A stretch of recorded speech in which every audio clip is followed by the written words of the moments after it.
Once upon a time. Welcome to Australian Book Lovers,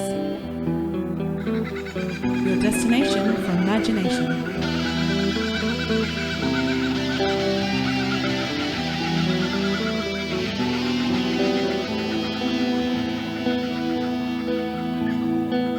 A big warm welcome to everyone and a huge thank you for joining us for the Australian Book Lovers podcast. Our mission is to bring fabulous Australian and Indigenous literature that spans a whole range of genres to book lovers around the globe, as well as fantastic resources and information for passionate authors looking to write their next bestseller. I'm Veronica Strachan, aka V.E. Patton, fantasy, memoir and picture book writer, reader, and your co-founder and host, coming to you today from Wurundjeri country. And I am Darren Kazenko, dystopian science fiction and horror author, reader, and one of your co-hosts and co-founders of the Australian Book Lovers, coming to you today from Corner Country on this, well, very special, every episode is special, but this number 52 episode, which is very special. Indeed, 52 episodes. It's fantastic. Yes, wow, and so what a show we've got ahead. And 52, I like it because that means we're almost to 60, you see, so we're getting to the 100 even faster, which I think is going to be cause of big celebrations, lots of champagne, and maybe even a super fun episode. So 52, hundreds around the corner. But nonetheless, welcome everybody to episode 52.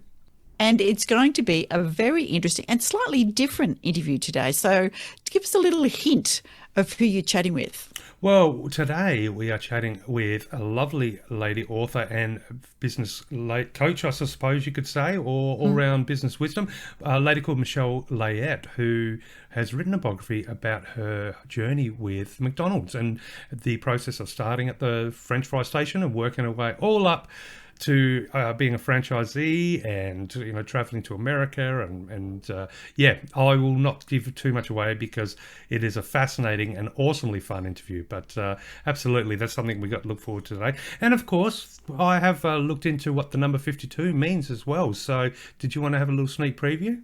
Yes. Okay, so the number 52, and now this is when we're talking about our angel numbers, of course. Of course. Yes, so the number 52 is comprised of the energies and vibrations of the number 5 and number 2. So number 5 carries the qualities of personal freedom, curiosity and courage, motivation and progress, adaptability and versatility, new opportunities, making positive life choices, life lessons learned through experience, and important life changes. Now, the number 2 relates to the attributes of duality, balance and harmony, cooperation and partnerships, adaptability, selflessness and devotion, service and duty, and your divine life purpose and soul mission. So this combination makes the number 52 a number of personal expression, optimism, companionship, and activity. So essentially the angel number 52 tells you that important life changes may come about sooner than you expected and in unexpected and miraculous ways. Your angels may ask that you be open and receptive to your intuitive thoughts and feelings and take positive action as guided. So there's a little bit of, but I thought you inspired me the last episode, Veronica, with the addition of this Australian vernacular or words that are uniquely Australian. Got a couple of rippers for you today. Excellent. But I thought, well, you know what? I wanted to bring in a new feature to the website, to the podcast, and talk about what the year means to some of the important things that happen in our wonderful country, Australia. Yeah. In each episode's number. So beginning with 52, which obviously is an important life changes coming sooner. Well, there's podcast changing coming soon right now. So in the year 1952 in Australia, did you know on the 20th of January, the very first express trains ran between Melbourne and Adelaide, following the completion of a railway between the two cities. So there we go. That's a pretty cool thing, considering you're pretty much in Melbourne and I'm in Adelaide. Yep. And on the 29th of April, the ANZUS Treaty between Australia, New Zealand and the United States came into force. On the 3rd of October, this one's not so good, the first British nuclear test in Australia, Operation Hurricane, commenced on the Montebello Islands, with a detonation of an atomic bomb of 25 kilotons. And very briefly, house prices approximately, in Sydney at least, were ranged between 4,300 and 7,000, and a loaf of bread was around 40 cents. So there we go, the number A loaf 52. of bread around 40 cents. Good Lord. Yes, I did pay recently probably 20 times that, but that was for a pretty good loaf of bread from a local bakery. I have to admit it was worth it. There you go. Yeah. So, but look, episode number 52, I think maybe should we jump into a little bit of news? That would be good. Do-do-do-do-do-do.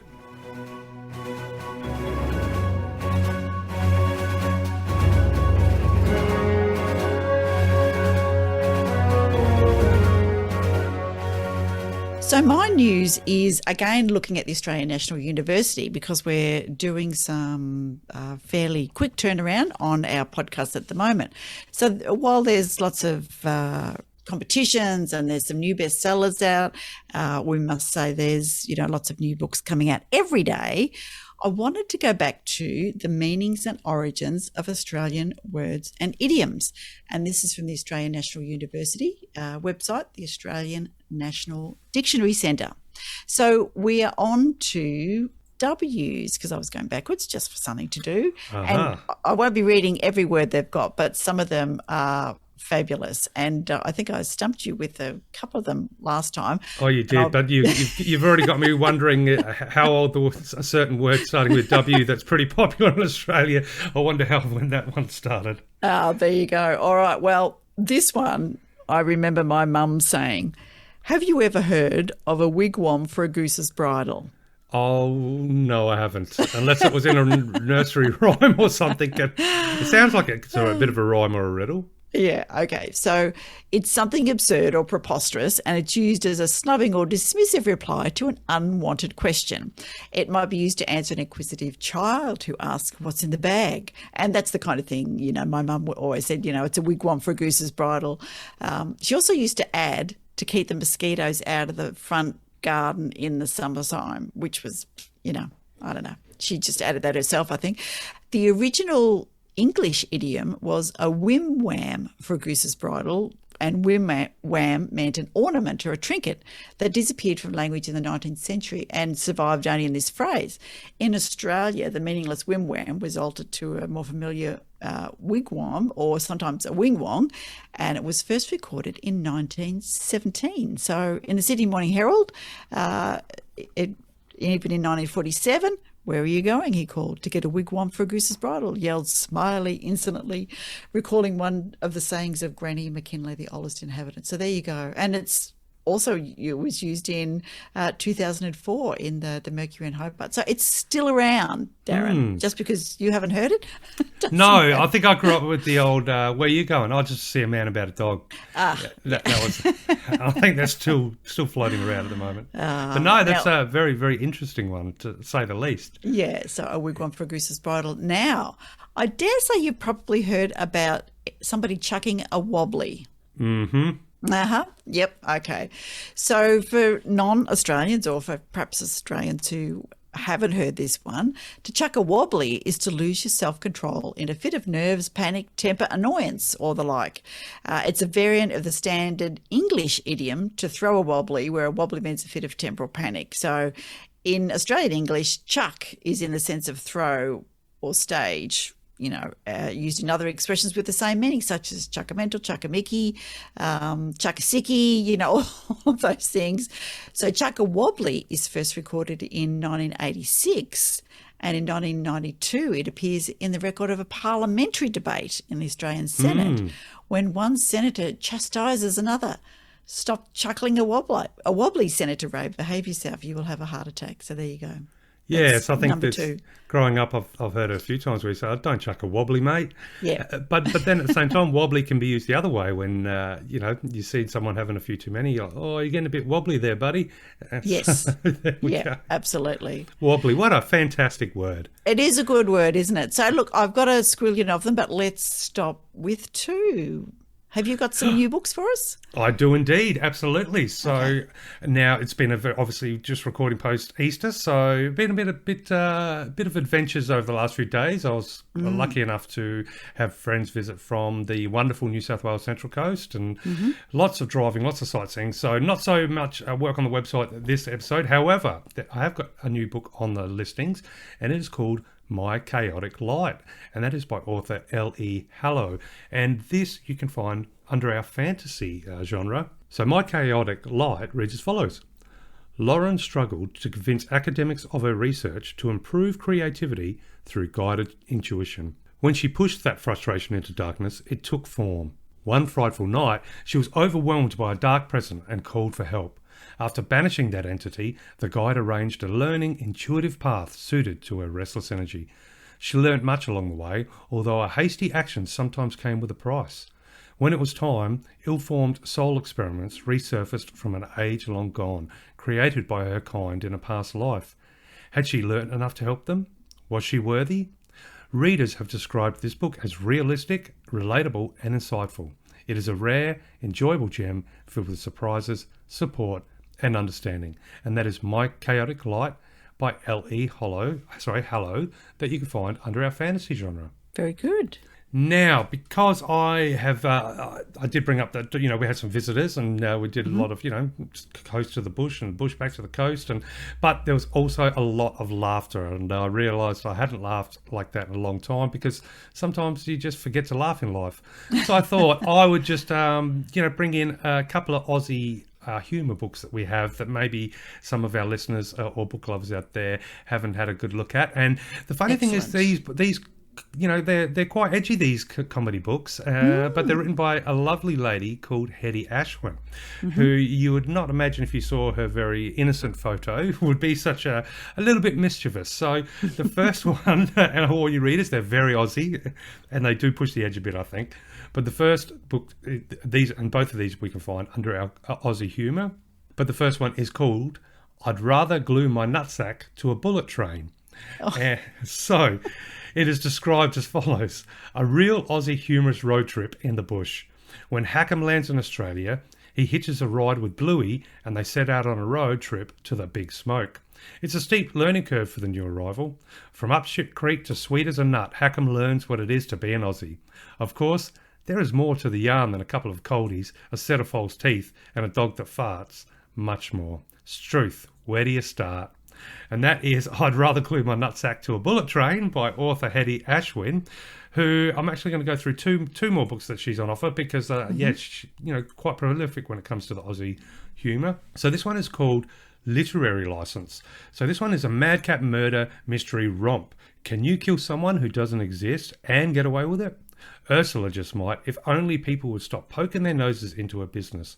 Ursula is beset with more than a passing problem as she tries to kill off her pseudonym and escape the law.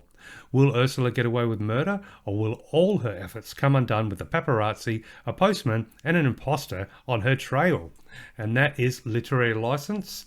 And so the last one I thought I'd share is called Fat Bits. A hilarious look at sex when A and B don't always go together. Evelyn's biological clock is a time bomb, according to her sister, Joy. When Joy finds, via the internet, a woman on average has 8 sexual partners before finding Mr. Right, Evelyn decides to go fishing. As her father often says, there are plenty of fish in the sea. Evelyn just needs to find out if love and sex are related, or even in the same boat. But with her sexual education comes her realisation. She will need a special kind of lure to land her catch of the day. And that is Fat Bits. And all of those books can be found under our Aussie Humour section by author Hettie Ashwin. So if you need a bit of a laugh, or I think even if you just look at the covers and read a little bit, I think they'll put a smile on your face. And very, very cheeky humour, which I think is definitely something I would relate. If someone said Aussie humour, I'd say, it'd have to be a little bit cheeky. Definitely tongue-in-cheek. So given that, I'm going to give you one more from the National University. Do. And I'm sure you've heard of this one, and this is Woop Woop. So have you heard of Woop Woop? Oh, yes, of course. Yeah. I go there often. So, and I'll tell you at the end one of the quotes they've got. So Woop Woop is again, for anyone who hasn't heard of it, a remote and supposedly backward rural town or district. It doesn't exist, by the way. It's one of several imaginary names Australians use to refer to a typical place in the outback, including Oodnagalabai, Bullamakanka. My dad used to talk about Bullamakanka, and I thought it was a real place for a long time, and Bandywallop. So as with Woop Woop, they allude to remoteness, a lack of sophistication, or both. And Woop Woop in particular is a jocular formation, funny one, that's probably influenced by the use of reduplication in some Aboriginal names to indicate plurality or intensity. So, Australian real place names such as Wagga Wagga. So the first evidence for Woop Woop occurs in the 1890s. So there you go. But in 1993, R. Fitzgerald in 11 Deadly Sins said, it is preferable to refer to one's opponent as the honourable member for Woop Woop rather than as that idiot scumbag. So thinking about Hettie's books, then that kind of is the segue there, is that, yes, a bit tongue-in-cheek. So if you call him the honourable member from Woop Woop, well, then we still know he's a scumbag. But, yeah, there you go. Well, I think, for me, Woop Woop growing up, and still today, is kind of when you need to identify an area that you don't know. So, it's like I'm heading out Woop Woop, or so-and-so's out exactly Woop Woop. It's in the sticks somewhere. Yeah, somewhere out sticks, there. who knows? Yeah, but it makes it sound like you know what you're talking about. Oh, yeah, he's heading out Woop. Oh, he's out Woop Woop. We always know what we're talking about, Darren. What are you trying to say? Absolutely, yes. I'm not winging it at all. Not at all. No. Because we have experience. And that was something that we talked about in terms of your interview with Michele Layet, the author of it was her book called? It's From French Fries to a Franchise. Yes, a indeed. Macca's memoir. She was, a woman of many firsts, and you suggested Absolutely. we have a chat about sort of first experiences and how they, I guess affect our first time with your characters and bringing stories to life and those kind of things. So, yeah, the inspiration for, your first adventure. So what was your first job, Darren? Oh, so my very first job was delivering, it was the newspaper run. Mm-hmm. So, and probably working in our little market stall when I was a little kid. Mm-hmm. But the first real job would have been, as you'll find out in the podcast, was, working in the city and working in a fast food restaurant and doing the night shifts and stuff. So it just made me, and thinking back to those days and all the adventures and stuff that happened there. But I think we were talking off air. To me, it represents a time when that transition from school, where obviously you have a lot of friends and that sort of stuff, but going into work is kind of like going into the real world. But it's also everything's new, like so many things are new. But it's also, I'm thinking for myself anyway, was the first time where I became in a situation where I'm interacting and observing real life characters. People from all different walks of life that don't exist in that bubble when you're just going from home to school to home and playing with friends. Yeah. And so, how much of a inspiration it was back then, whether I was conscious of it or not at the time, of, now when I want to draw a character together or any sort of peripheral characters, the palette, I've just got endless because I've just met so many characters. And it all began for me, I think it all begins really for most of us when we do our first job. And what a treasure it is to be able to suddenly find yourself, discovering all these real life characters and we probably character watch without even knowing it back then. Indeed. And writers are the worst for that. People watchers, we're great. And putting stories into their heads, look at that man, I bet he's blah, blah, blah. And what if he's just killed his wife? And what if he's secretly a dragon? And you see that woman there, she definitely could be, a witch or a jilted sister and yes, it goes on, doesn't it? But it's interesting you talk about that first step into the real world. And as adults, in your time, certainly in my time, there wasn't the internet. And I was chatting to hubby on our way back from our Easter break about my young niece and nephew were there, and everybody's on the internet and they have access to so much of the world. And while you mentioned that it was kind of your first interaction into an adult world, I think kids these days are, immersed in all of that much more quickly. So you wonder how that's going to play out later on. But thinking about my first job, I was in a newsagent's. So I didn't last very long. I was only there for a few weeks. I think he was just doing it as a favour. But then my first real paid job was in a flower and card shop, not a flower, what are they, gifts, card and gift shop over at High Point West, which is like one of the first really big shopping centres over here in Victoria. So that was pretty amazing. And I drove there in my 1962 EK Holden, which I'd paid a whole $50 for. It was pretty amazing. It was a fantastic car. It was a bit like, I'm not sure if you know what the EK is. It's got the rounded back and the tail fins, the triangular tail fins. It looks I like can vaguely Batman's imagine car. it. Yeah. But see, automatically, see, even the car is a character now. Yes. You see? Yeah, absolutely. Yeah. Yeah. That was brilliant.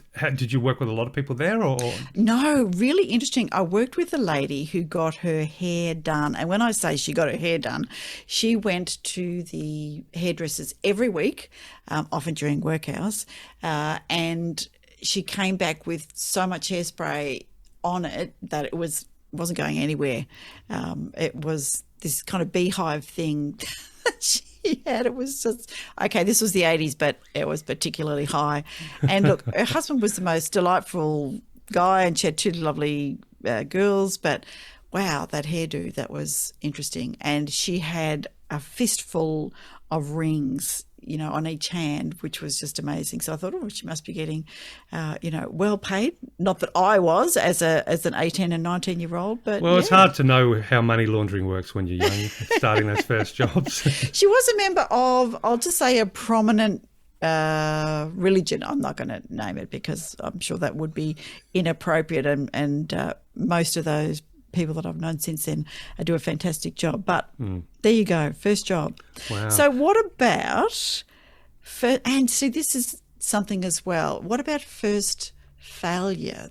Because our characters, to have characters who are, deep and who have a good arc that they develop and people can feel related to them, they have to be more than good and kind and friendly. So can you remember your first failure? Oh, where do I begin? I think it'd be easier to say, when was there ever a time you felt like you succeeded? Because, no. I say that in the sense of, it's a constant learning curve, isn't it? Yeah. I mean, failure is it's just part of the, every step up is a failure. So that's the way I sort of picture it. But yeah, I couldn't pinpoint my first failure, I don't think. Well, maybe one that's, that you're happy to share, that made a difference in how you think and changed how you viewed the world. Oh, how I changed the thing. You know what? I'll tell you an odd story, and that kind of, and this just happened in high school, but it taught me a sort of a lesson back then, because it was one of the last things I did with my father, and that was we actually I guess you could say retied and recoded a two-piece fishing rod. Mm-hmm. Worked on it for a couple of days, and everything was so beautiful and so perfect. And I wanted to take it to school to show my friends, and he told, no, don't, save it for when you go fishing. Yeah. But I didn't listen to him, so I put it in my school bag because I was all excited. And after school, I stopped at a deli on the corner, as you did back then. Yep. Get your lollies or a can of Coke, and I came back out, and someone just decided for no reason to snap them both in half because they were poking out of the school bag, and I was devastated. But I guess don't ask what that lesson taught me, but I don't know if it taught me so much, or as opposed to expanding my awareness that not everybody is nice. Yeah. And even back then. And that's, we're thinking back to the first job and the first experiences and all those, the first sort of real in the Hell's Kitchen, so to speak, of reality of life and retail people. And I worked, midnight till dawn on a pretty rough street in the city. So I saw all sorts of characters, but they were also, I think they help form almost archetypes. So I got to see, a violent people. So, and they shared certain characteristics that sort of stuck with me. I saw kind people. I saw funny people. I saw sad people. They were sort of formed. They were all part of forming those first sort of, for me, archetypes of those, characteristics in people. Because it's the first time I actually interacted with people that, had such prominent expressions of that sort of behaviour. Obviously, everything's exaggerated at 1 in the morning or 4 in the morning. But so yeah, it's so many firsts that come out, and I just love it. I just love the idea, or should I say, the opportunity that I've had after speaking with Michele and thinking about it and chatting with you, and that is looking back and just realising how many seeds for writing were formed from that point.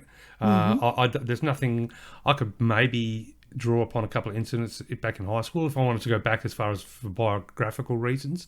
But when it comes to formulating characters or needing some sort of inspiration for a particular character, whether it be a main character or peripheral, I can draw on all the experiences that began with stepping out of the school world and into that job world, which is kind of makes it all very exciting. And I think, yes, you're right, everybody's on the internet, but if they want to upgrade their phone, they still have to earn money. And it may be that still, McDonald's is still hiring, KFC is still hiring, all the fast food jobs. We've got so many more restaurants now that fast food restaurants or, burger joints or, they're all hiring sooner or later.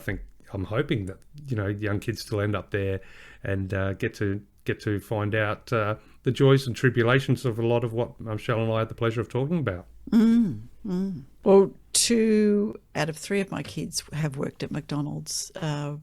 One, I'll say unfortunately, because we did try and not get McDonald's here to our tiny rural village, but sadly they made it.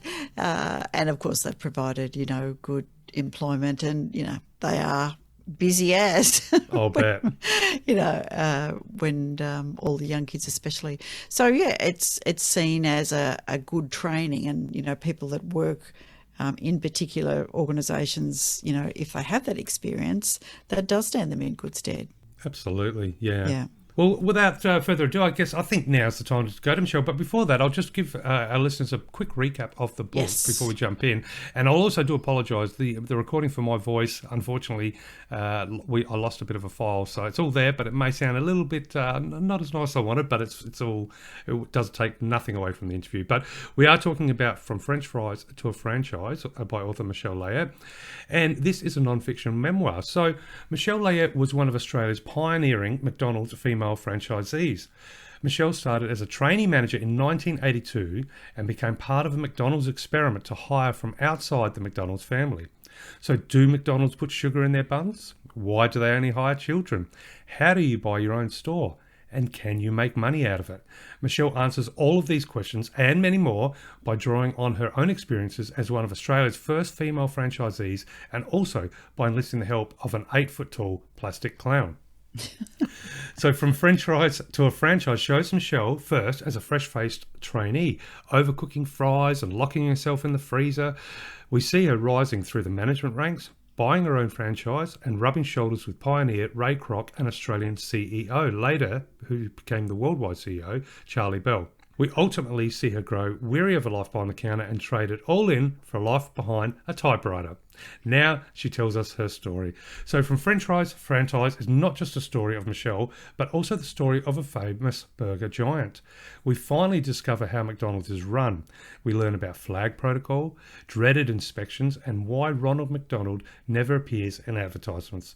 This memoir destroys the myths surrounding McDonald's once and for all, while following one woman's ascent to the top of the food chain. It is an eventful and often humorous journey from making French fries to running an enterprise. It shows what life is really like behind the golden arches. So during her 26-year career, she accomplished the following. First female chairperson of the McDonald's Owner-Operator Cooperative, established South Australia's first Ronald McDonald House, board member Ronald McDonald House, and 2002 Franchisee of the Year. So Michele still has strong links to the McDonald's community, but now she only eats French fries cooked and served, possibly by a future owner or CEO of McDonald's, because she is officially now a Macaroo, which is a McDonald's retired owner-operator. So after the successful sale of a McDonald's franchise in Adelaide in 2008, a decision was made to return to Melbourne and full-time study, acquiring a diploma of professional writing and editing. So I think you'll probably get a little bit of a hint from that, but I think from the interview you're about to hear, which is super fun, I think the journey that McDonald's, I guess that allowed Michele to take, in this instance was through the corporate world of McDonald's. I suspect McDonald's you could insert anything there. She is a powerhouse that would have rose to the top regardless of any activity she chose to take on. But this is the one she took on, and as you'll hear, she's a little bit of a part of history here in Australia when it comes to the fast food. So, shall we jump to the interview now? Let's go. Yay! Everybody, Michele Layet.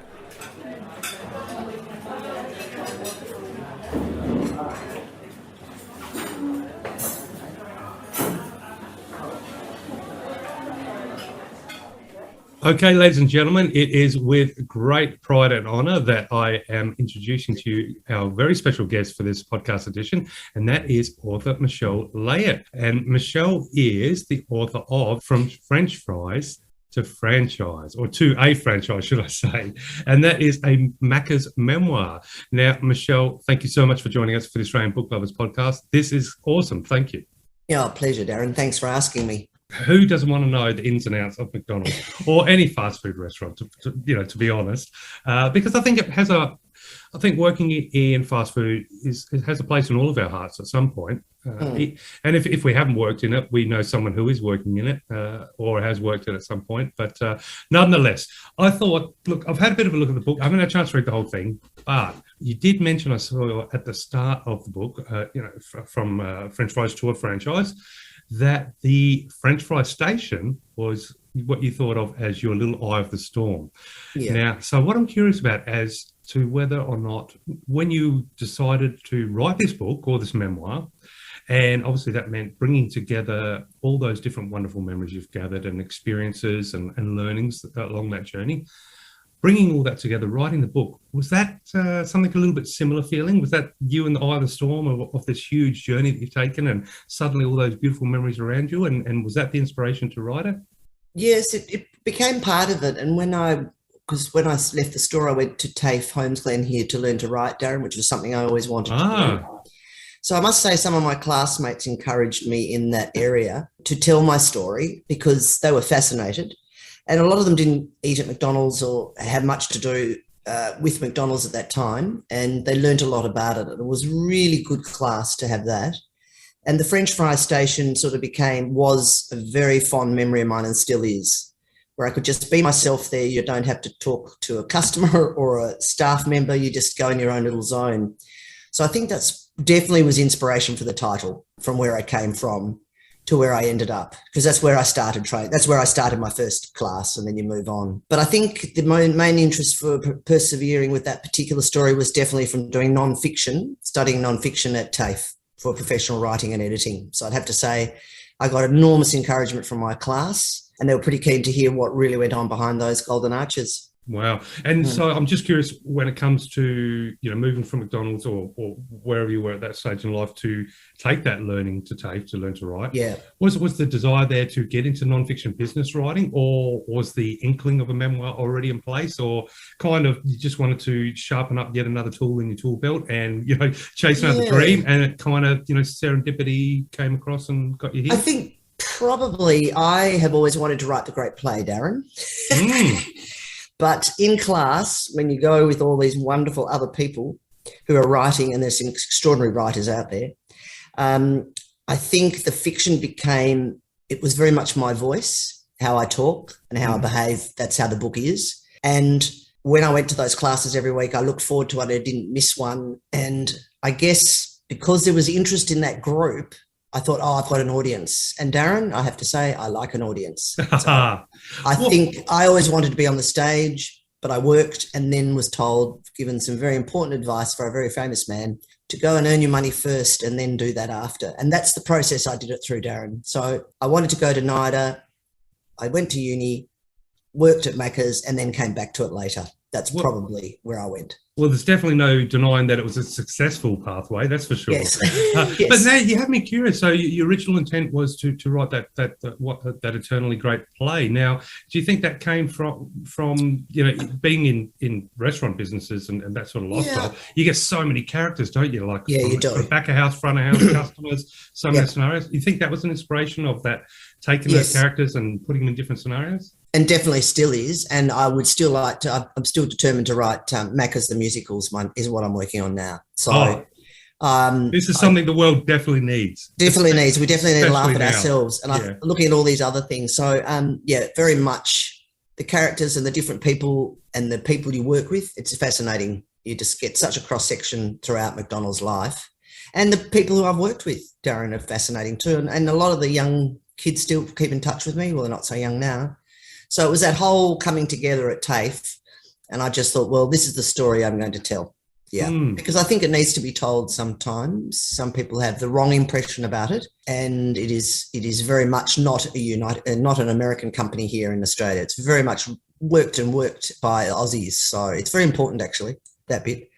And women in business, but more so the Aussie bit of it, Darren. I'm very pro that. Yeah. Yeah, that's interesting because I'm hoping to jump into a lot of the the antics and the characters and all that stuff down through. And of course, I want to definitely hear more about your playwriting as well. But you do raise an interesting point, and that's a question I did have a little bit of a note down for, and that is, so I think was it 81 or 83? Did you start 83? 83. Yeah, 83. Right. Yeah. So back then, in those early 80 periods, or even the mid 80s. Well, you began that journey with McDonald's. Now, back then, looking back, obviously in hindsight, it's easy. But at the time, did you ever think that McDonald's would become what is now Macca's? And like you said, it's pretty much an Aussie icon now. Yes. We don't think of McDonald's as American. And yet, when it came out, I think it was, when it came out, in the 80s, it was an American store in Australia. Did you think it would reach that status of an Aussie icon, or? No, long term, I didn't think that way. I guess when you're in your 20s, Darren, you don't think those things. But I do say in the book, which you'll have remembered, I did laugh at a video I was watching where they said, first thing when you come in the morning, get the snow off the roof of the store, and that sort of thing was funny. And and I also went to Hamburger University, which is a whole nother. That's a very good chapter for everyone to read. Oh, well, there is a movie from the 80s called Hamburger, the motion picture. Yeah, I know. And it's played very well, actually. Keaton plays that part very well. It's actually quite a good story. Yeah, good soundtrack too, by the way. But anyway. Yeah, it is. Yeah, true. Yeah. But, it just, I was like a teacher and I enjoyed it. And I was never one day in the time I was with 26 years, Darren, was I bored. Never. No, I don't think you can be bored. No, there was always something to do and something to learn, and some great kids and some great people. So I thoroughly enjoyed it. It was like being a teacher, but I had a little bit more power, I think, because teachers. Yeah, that's it. A little bit of power. That's always a little bit of power. Yeah, not too much, because then, of course, your soul gets corrupted, and then we see what happens there. That's right. Now, so look, obviously, our listeners and book lovers out there are super excited because we're hoping to hear a bit of some inside scoops, maybe about running McDonald's franchise. But before we dive into that, and some of the amazing adventures and life-changing experience you've had. I was just curious, at what point in that career that you began in 1983, did you sort of stop and go, you know what, this is it, this is home, and why do you think it is that running a restaurant and, like you said, becoming a bit of a mentor for those coming up behind you, why do you think that proved to be such a good fit for you? Obviously a fantastic fit for you, but was there a lightning bolt moment, or was it something that you grew into? How did it work? Yeah, I think I grew into it. And I had when I left the company, I had a very good boss, Tony, who encouraged me, and he learned very early on. He actually, interestingly, got me to attend a psychologist. Very smart man. Tony. Really? Yeah, he came from outside McDonald's. And I went to the psychologist and I read the report recently, Darren. And basically it said, I don't like to be micromanaged. And I think Tony knew that if I can run with something, please let me. Mm-hmm. And because he did that, I was allowed to pretty much make up we did some pretty unique things there between us. We started the first coffee machine. We did a lot of firsts, Tony and I. The first cinema at Cinema McDonald's in Southland, first Mini Mac. And the first store to have breakfast. So I think with Tony's giving me that run and advice, that's where it became. I thought, I can do more than just sell a burger here. Well, that is that's a pretty massive revelation or reveal. So, this gentleman steps in, you see a psychologist, and from that, identifying the fact that you don't like, obviously, to be told a million times what to do. So you're saying the first, because this is a monumental thing, the first coffee machine in McDonald's. Yes, we did the first cappuccino machine, and I remember the people, the other trades in Southland upstairs when the cinemas went in were not happy, but we were open all the time, Darren, and they weren't. the first breakfast. That's why I went to America, actually, to see the breakfast in the States. Tony sent me there. So he was a franchisee and I was his supervisor. So he's a very wise man in that sense. And we came back and opened breakfast, slightly different to the American model. But I loved all that. And it just meant you can make a bit of a difference. And we did drive-through on the roof. And I continued that into my franchising life in Adelaide too. I was always the first person to put up my hand to try FPOS time. We got rid of the time clock and had computer. Oh, I remember the time clock. Yeah. So the old time clock. So I was very quick to, and the new shake machine was just like heaven to me. I had to clean it once a week. So Tony just obviously read that report and hit on something with me. If you keep me busy and trying new things, it worked very well. Well, I think the report would have said something like, keep her busy and magic things will happen. But I think it said some other things too, which he was spot on too. But I thought it was a clever thing to do. Yep.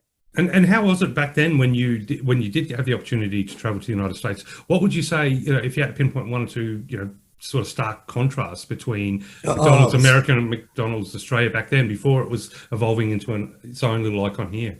Yeah, it was fascinating because up until then, only McDonald's company people went.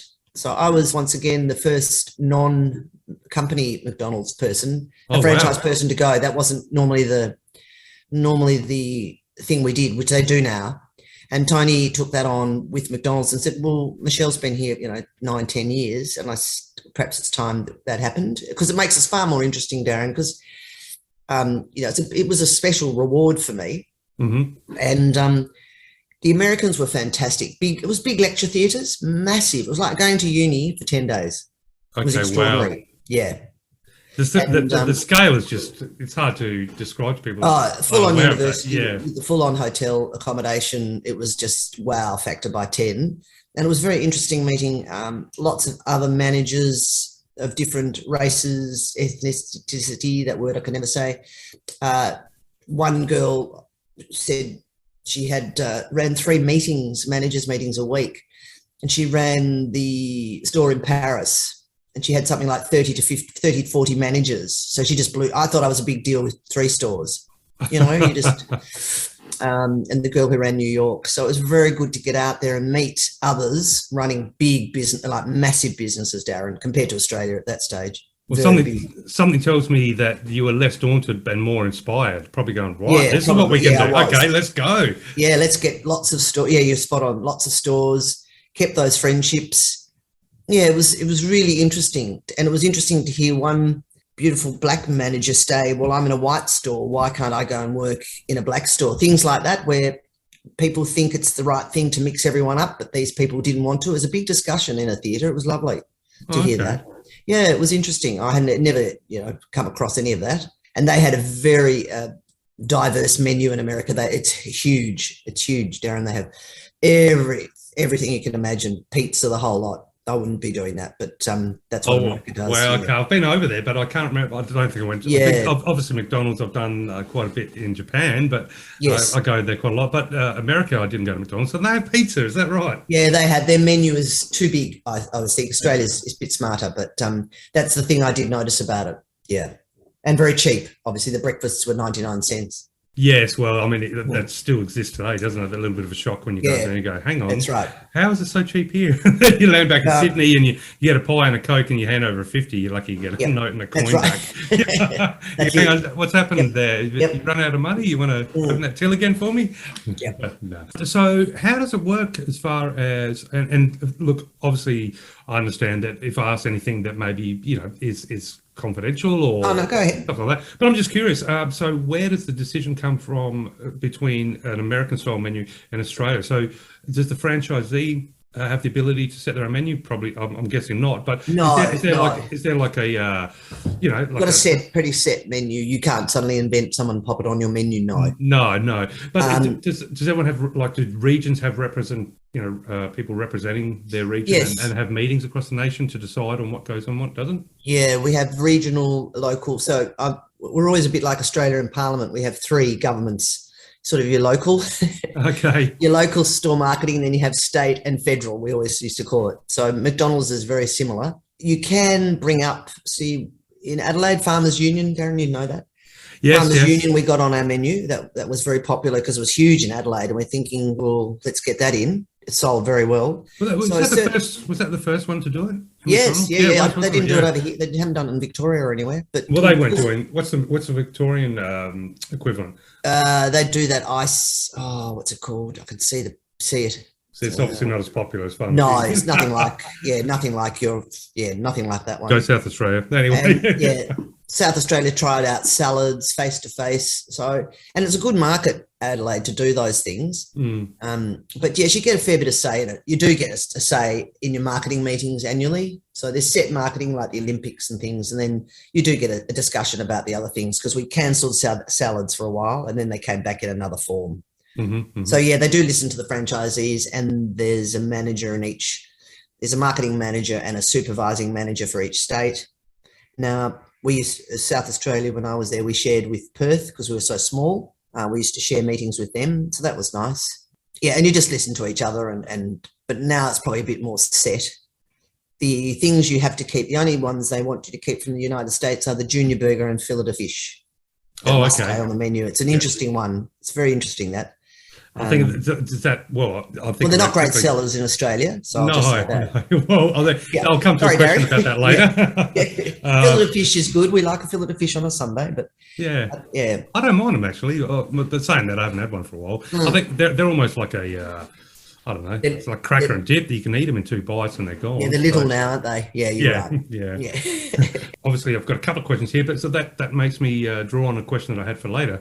Yep. When you mentioned that, that having that freedom back then and the opportunity to try new things, and you mentioned the first one with the cappuccino machine.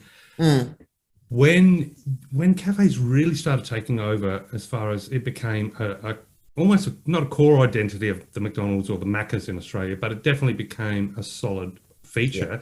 Yeah. Was there a little part of you that was sad that the original model was sort of being forced to evolve, or was that something that you really wanted to see? And because it sounds like you're someone who really loves the idea of change and evolving and finding what works and what doesn't. But it was such a massive shift, wasn't it? It's an interesting question you asked there, Darren, because it was also the cafe was the reason I left.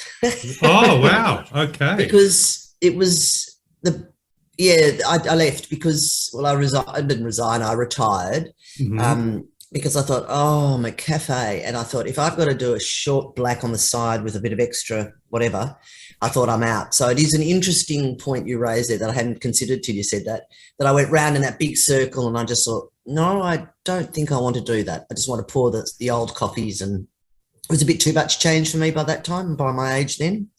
Well, so you brought up something really interesting, Darren, saying that, because I hadn't thought of it that way.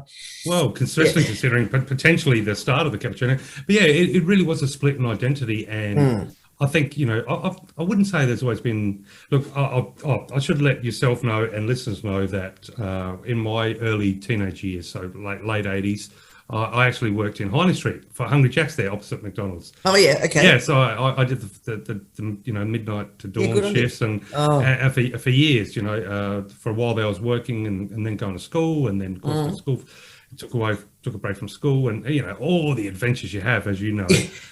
They are endless, but I never felt like there was that battle between McDonald's and Hungry Jack's, but McDonald's definitely felt like it was always willing to try something.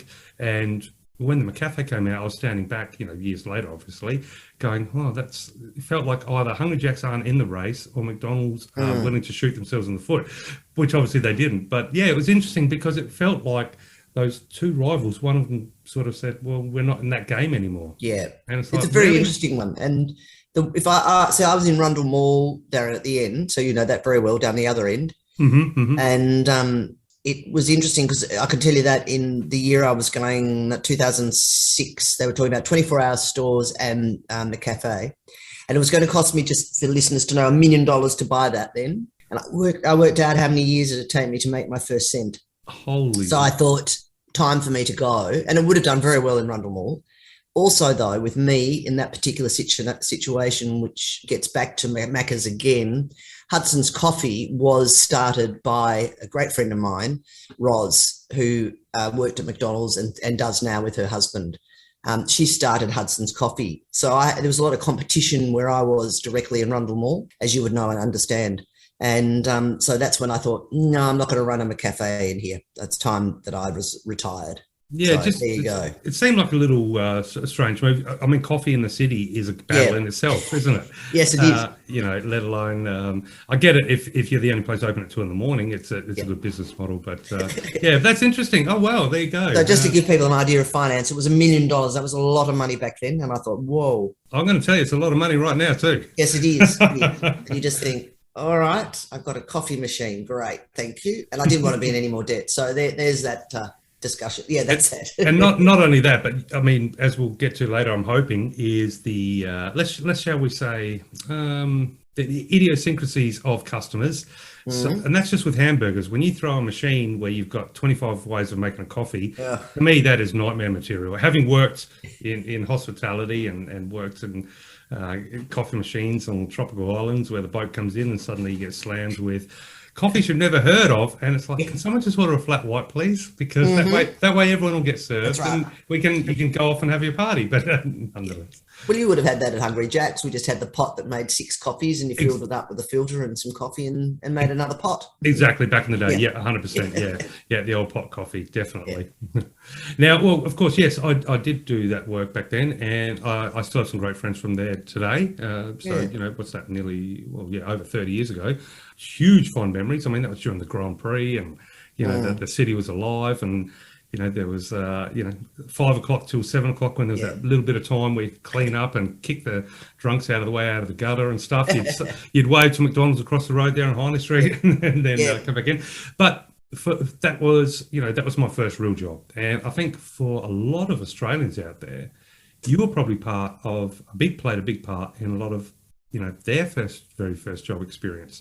And no doubt, I'm guessing, already having talked to you for this small time, that you probably played a pretty substantial part in as far as inspiring them when it came to overall work ethic and stuff like that. So I'm curious, looking back now over the forest, rather than the trees, and what you've known, and as you know, as business has changed all these years, have you got any, I guess, golden pointers or golden rules or advice that you have for listeners or even parents or listeners that are about to begin work for the first time?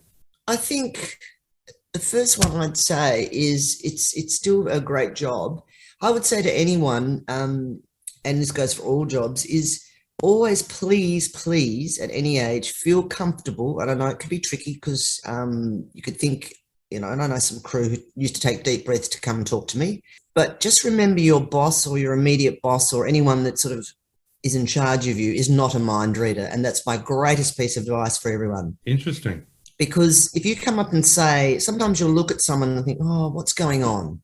This is not like you, or something's not right. But you don't want to be too personal and nosy. But I would suggest to everyone, make a time at a convenient time, particularly for yourself and your boss, just to say, can I have a talk?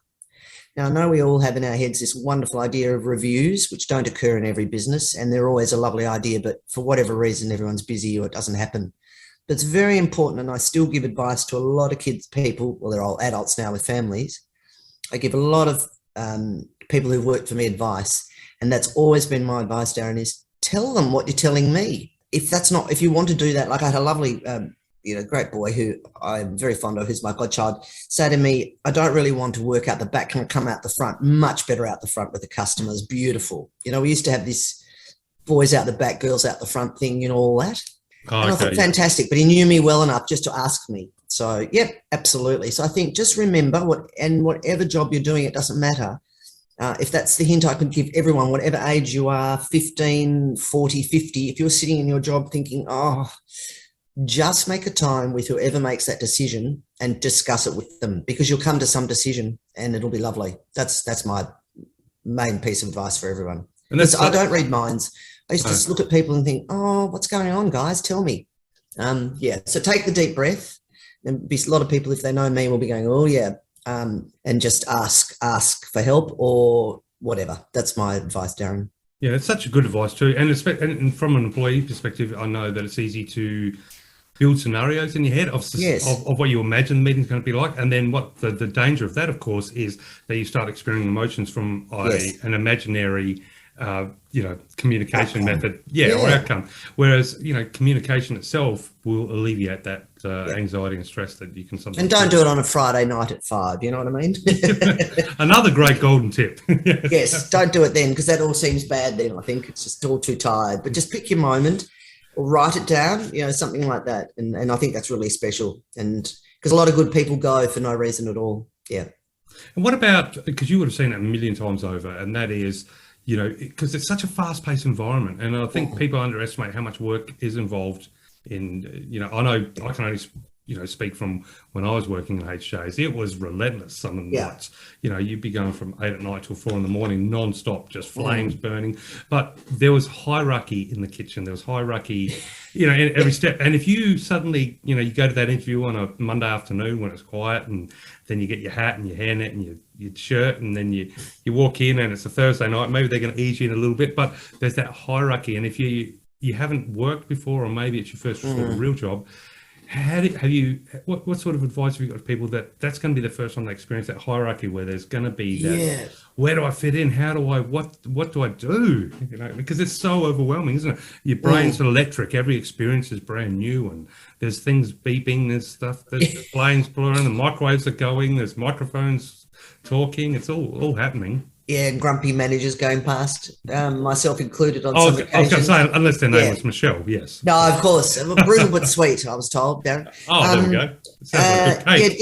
That is really, really hard. I think the importance when you're being trained, and we were pretty strict on this, is that the trainer becomes your go-to buddy. And that's really an important relationship. And sometimes we'd swap to have this. So you do 3 shifts, you get trained the first shift. Second shift, you do it with someone watching, and then you do it on your own.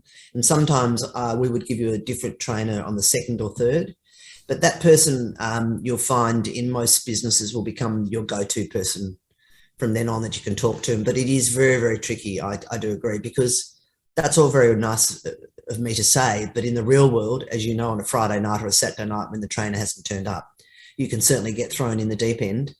And it is a bit like school. But I think if you've got through the interview and you've been hired, then you've definitely got some skills. So don't ever doubt that part of it. Just take it upon this is a one-off. If it continues to befuddle you and you're not learning, then say something, I need to learn that again. But it is overwhelming. It's busier for a simple product that comes out the other side. It is quite complex behind the counter.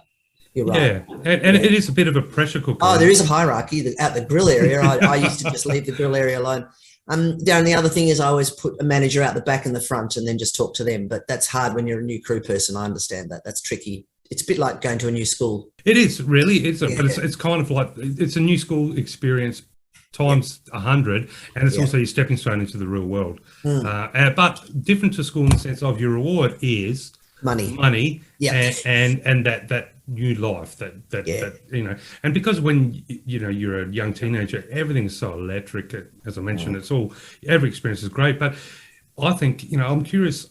I know that for me, I found from doing putting myself through that trial by fire, and doing those shifts where you're doing sometimes 12 hours non-stop making that, it's just chaos. There's drunks, there's fights, there's burgers, there's cleaning stuff, you're doing all that jazz, and obviously you're fighting in the back of the kitchen. When I say fighting, I mean yelling over whose job's doing what, because everyone has to play a role, and if one part of the machine breaks down, it can cause a problem for everyone else. So you're carrying that responsibility. But I learned from that 2 things, growing up in that environment, working in the city at least. One is I'm pretty good under pressure, it made me good under pressure, so to the point where I really love it. And 2, any sort of social constructs that you come in with, and when you're young, you can come in with obviously your own different social constructs, whether they're impressions of different races, different people, different classes, whatever it might be, it dissolves very quickly. Yeah, because you're all in and on the same boat, and the water's coming in, and you've all got a bucket, and you can see land, and let's go together. What do you think were, when you started? What do you think were some of the things that you gained that I think that? Well, see, when I started training as a manager, I remember coming home I'd been there 3 days, and I said to Mum, "They're not going to hire me," and she went, "Oh, you're kidding." I said, "No, I did 3 days training," and I said, "No, they won't want me back." because I felt that I hadn't done the right thing. It was the first time they'd opened on a Good Friday. So I've been there in that sense. I was never actually a crew person, but as a manager, I came in, chucked on fries, go for it. So that's what I said to my mum. And I remember her saying, well, just wait and see what happens. I guess perseverance, but it is tough. And then when you change stores, I found that very hard. And in that, I have to say, in that environment, there were a couple of gentlemen who, would give me a very hard time because, as you know, I was one of the first female managers and etc.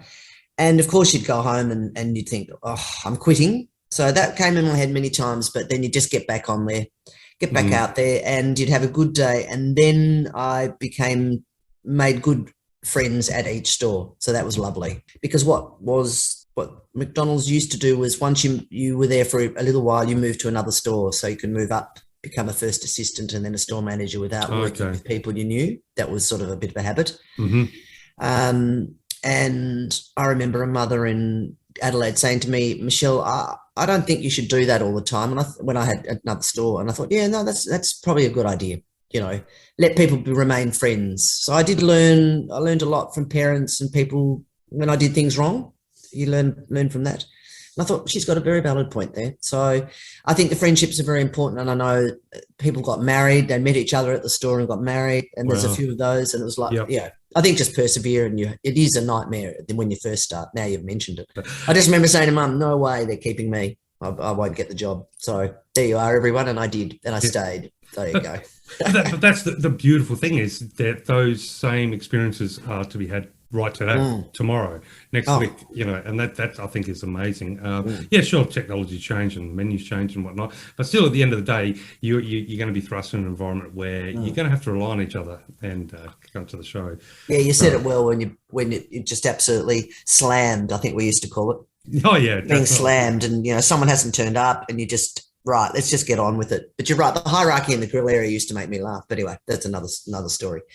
Yeah, just let the boys run it. Best grillman, best bun man's the most important job. We all know that. Yeah, yes, because well, the meat burns. That's easy. That just means fire. The buns need timing. How many do you want? Little ones, big ones. What? Ones with seeds on them, ones without. Yeah. That's it. Oh yeah, and you can always always felt for the new guy that was standing there doing the buns, and you look back through those flames. Well, we had the flames, of course, in Language Jacks coming up through the broiler, and you'd see the sweat and just pure panic and shock on their face at 2 a.m. Like, it's not going to end. It's like, no, keep coming. So or watering. Someone, I remember us telling one girl to go and water the plants, which were plastic. So that was, that was initiation. Yes. One girl doing the coffee and didn't take the coffee out of the packet. So someone said the coffee machine's flooding, all those sorts of things. So normal shenanigans, I call it. Yes. Going on. Well, that's the psychological pressure release valve. Yeah, or the kid walking, who's now, I said in my book, head of a Swiss bank. Dennis walking from the ice machine to the front counter with a little scoop full of ice to fill it up. And we watched him. I watched him for a while and said, Dennis, do you want to get a bucket? That sort of thing. And a very bright boy, he said, God. He said, I feel like an idiot. I said, no, you just get a bucket out of the walk-in, which is actually the fridge. See, we call it, you got your own language. Yes. A walk-in. You're a new kid. What's a walk-in? It's a fair question too. He didn't know buckets were in there, and fridge. It's called a fridge, but we call it a walk-in. So there is a language in each business too. I always thought of it as the equivalent of landing on a spaceship and finding a place on it, because your windows are just like, there's the universe out there, but you've got to get this ship has to run, and you got to learn new terminology, all this sort of stuff. Oh yeah, the terminology, yeah. But you mentioned that. You didn't always have an easy time of it. And I'm curious, because I know, thinking back to my time through those years, like I'm talking, late 80s, early 90s. I don't remember, I never came across it. I think, I found it a really cathartic, and, once everyone had proved their worth, which could be over one simple 4-hour shift, if you got slammed hard enough, everyone was equal. It just did it. And that's why I guess maybe I don't compute with a lot of stuff anymore now, when I can't imagine why anyone would be like that. But so as now, you were one of the first, I guess, female franchisees. Store managers, and then female licensees, because I didn't get it through a husband or a father. Sometimes it's sort of like that. So, and to run it on my own in Adelaide was a great really exciting for me. And was there any pushback at the time? I mean, obviously there was none at all. For you. No, no, there was a bit when I got there.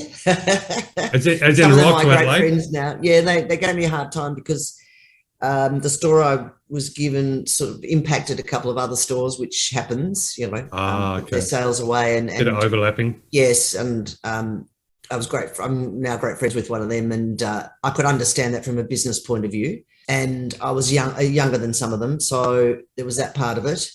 And because I'd worked with the company, I've always had a very good relationship with company employees too. So that sort of clouded the issue occasionally, but that went away after probably 8 months.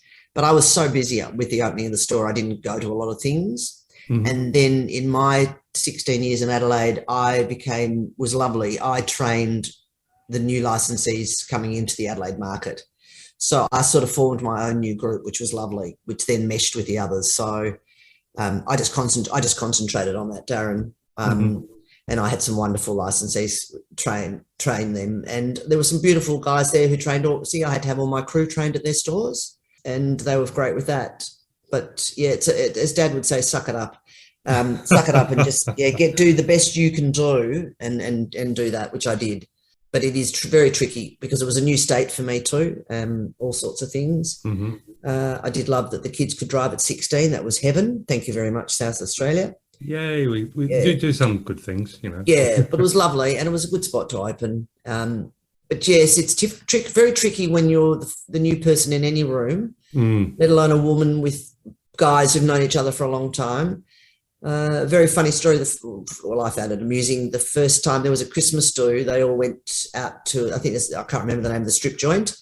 And the lovely man who has since passed away, who was a great friend of mine too, he said, Michelle, do you want to come? You're more than welcome. I said, no, that's great, guys. I'll go home now. Thank you. But at least I was included. So they had things to learn too. I can't think of where it is, but anyway, it doesn't matter. Probably Hindley Street, Darren. Yeah, Crazy Horse, it has to be. Yeah, sure. That was the Christmas do, but there were only 10 of us when I think I was the 11th when I got there. It was a very, very small market, but we all became great friends. But yeah, it was because I was taking sales away from 2 stores nearby. That was the tricky part of it, and it was done on it. That happens a bit.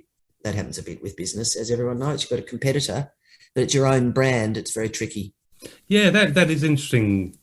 Concept, isn't it? And I'm just curious, how do you go from being a manager and then discovering, like, at what point did you was it an option that was put on the table for you to become a franchisee? Because it wasn't very normal back then, was it? No, definitely not. I was sort of from the outside. I hadn't worked my way up as such. The suggestion to Tony once again was, perhaps, did I want to go and run training in Melbourne? And I didn't want to do that because I'm not a company type person. And Tony knew that and said, well, it was time I could leave him. He was sort of had someone else coming up through the ranks. So I was sort of becoming redundant in a sense, not redundant, but you know what I mean? No one was moving through the ranks. Mm-hmm. And Tony was always very good with that. So he approached McDonald's, and then I went to the board. They said, well, go to the board, which you can get a no when you go to the board. And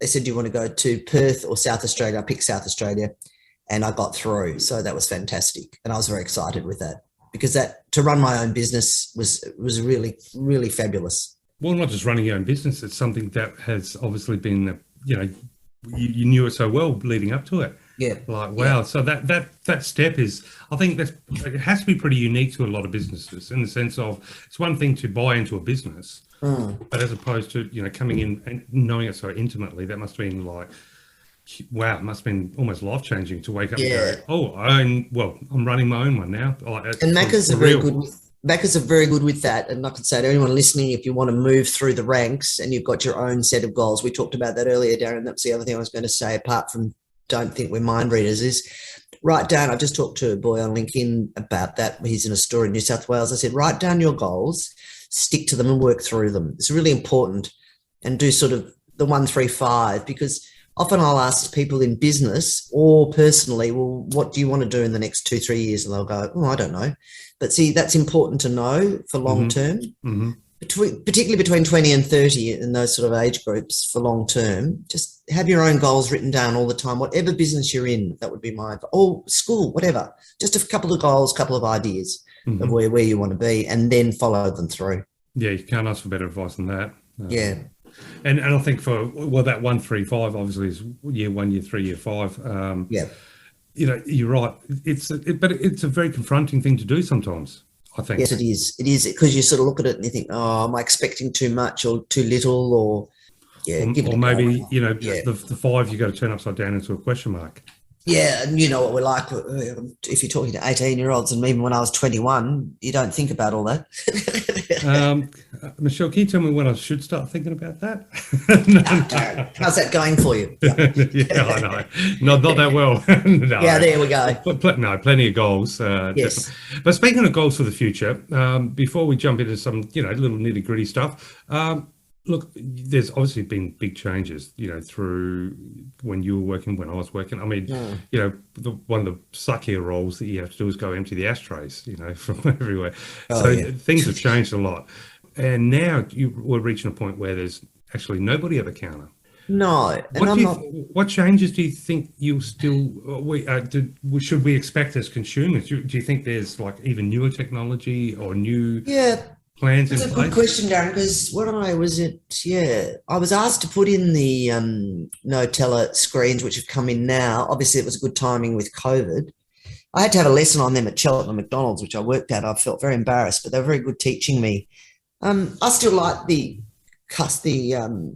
communication with someone across the counter, but it might just be old-fashioned.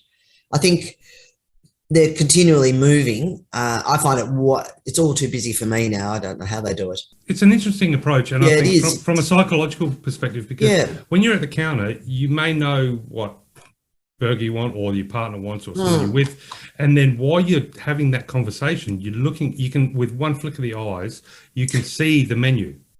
Yep. And so your decision-making process is made easy, even if you haven't made that decision yet. And you may be juggling between, do I get the Big Mac, do I get the quarter pounder? Whereas when you go to touchscreen, you have to know your selection before you go in. Yes. And that, I think, is where I don't see who or how that became a better option. Because if I'm not sure, I'm not going in and doing it. Yes, I like stores where you've got the two, and I can see a certain generation and people want to just do that, and then I prefer actually ordering myself. So I'm in that court. Drive-through is a completely different set of, again. I keep thinking, could they just put the sauces outside and the serviettes, because I never seem to get either of them, but no one's doing that. And I asked for that many years ago. Could you just, the hotcake syrup, I always just wanted that out in the drive-through area. You have come across our seagulls here in South Australia, haven't you? Yeah, I have. Yeah, I know what happens with that. You just think, all right. But to get home with that, with your hotcakes and no syrup, that was just the end for me. Yeah, that is. It's an interesting concept. My preference is being served by a human, and I think that still should be an important part of Macca's. I don't know what they're doing long term. I haven't heard recently. Well, I've gone in a couple of times. I don't go often, but the irony is you have to go, I'll say paperless, but personless. Yes. And yet they will assign you a table number, cafe style, and deliver it. Yeah, in the cafe, they're very much like that. It's funny. It's a good question, Darren. Yeah, it's funny, that one. Yeah, that's good point. All right, well, how about we have a quick little bit of fun with some questions. Just go for it. Obviously, some serious questions about the insights of McDonald's. Now, has the Big Mac, in your opinion, of course, subjective, not professional, become smaller, or have I just grown bigger? It has become smaller, and you're correct. Yes. Okay. Excellent. Well, actually, no. Bun, definitely. The bun. I thought I was becoming like Conan. Yeah. No. No, you have not. You have not imagined it, nor have you become like Conan. No. Now, working at Hungry Jack's, as I mentioned, as I'm falling asleep on my feet working, one of the biggest consistent terms that ever came across the speakers was, when they were calling it out back in the days, was minus pickles. So it was easily the most common mantra. That came through. So I'm wondering, is there any actual love for pickles from anybody? And from a business perspective, wouldn't it be more cost effective to have the customer pay for adding pickles to their burger rather than paying for someone to take them off the mirrors? Yeah, well, you do bring up it. Well, I think that's part of the fun, particularly at night. Having said that, a great friend of mine, Simon, and I, when we did the overnights, Darren made a big decision, which was questioned but then followed through at 2:00 in the morning. We did not put pickles in anyone's burger, whether you asked or not. Oh, there you go. And neither did you get a tray, you just got it in bag. But that was us being very naughty. But we did that for 4 years, and that was very successful to our tight cleanliness in our dining room at 3 o'clock in the morning. And what is it? Your SKR, your special? Yes, we do. You go through the pickles, though. People like them. They do. Some people take them off the burger and then eat them on their own. I am a girl who will always orders a quarter pounder, no pickle.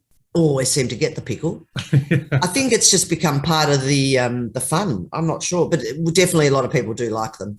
Yeah. Yeah, no, because it's funny, isn't it? It's funny that you brought that up. Yeah, it is. Well, from a business perspective, because I know that do you want fries with that? At the start of your book, you mentioned that just $1 per customer, 5,000 customers a week. That's $5,000.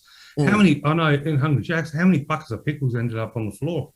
Oh, they'd be on the ceiling, on your plants, on your car, Oh, that would, exactly. So why spend the money? I never understood it. Like you constantly want upsell, but then at the same time you're forcing them to have something they don't want. Well, I think the people who want them outweigh the ones we remember who didn't, because it was really confusing in the old days to take the pickle off and you'd put it on because we used to pre-wrap, remember? Yes. So we didn't do orders. It's easier made for you, as we call it, where you make the burger as you go along. But remember, we used to have them in the production bin, Darren, for a while. Well, yeah, but remember, I think Hungry Jack's was ahead of the game there when it came to customising. Yeah, you always had sauce on the side and all that too, because I learned that the hard way in Adelaide, that you could get ketchup. It's a South Australian thing, ketchup with your fries. I've never done that in mayonnaise in my life. I now do it as a habit in Victoria. And people look at me like very strange person there. It's an acquired taste, but a perfect taste. But I think that's because of Hungry Jack's being a South Australian, very much South Australian company. That was going to lead to my next question, but before I get to jump to that one, what, in your opinion, is healthier, a cheeseburger or a fillet of fish? My opinion would be fillet of fish, but whether that's based on any fact. we'll wait for the size paper. They've got smaller too. Yeah. No doubt. Now, I think all of it's good in moderation. Any fast food, all food's good in moderation. And yeah, that's my thought on that. Yeah, absolutely. You can't eat it. I don't want to have a block of chocolate every day, and I wouldn't want to have any sort of like really enjoyable, indulgent food every day. And I think people say, "Oh, fast food's bad." They'll go to a restaurant and pay $35 for steak and go, "Oh, it's the most amazing steak I've ever had." It's like, but that's only because the sauce had like 500 grams of butter over it. That's right. You'd never cook with it like that. If you took the butter out, you'd go, "Oh, I can cook that at home." There's still a sense of see, when you're driving around, Macca's is still the easy one to call in and get a coffee, or 7-Eleven now. Just easy to pull in, get something and keep going. You don't have to check your parking meter or pay for a meter. So it's still that convenience still outweighs a lot of the other things, I think. Yeah, and it's the consistency. There's no, and it's safe. Food regret. Generally safe. Generally safe. Generally. Yeah, that may be a question later. No. Well, chairs came over the counter, as you know, all the time and things like that. But that's working there. Oh, yeah, absolutely. Yeah. Yeah, that's fantastic fun adventures back in those. Yeah, definitely. And just as you mentioned earlier, we had to get rid of the plastic trays for a while there because they became projectiles. Oh, yes. At 4 a.m. And some straws would be stuck together, 50, 60 straws. Of course. Remember that? Yeah. Yes.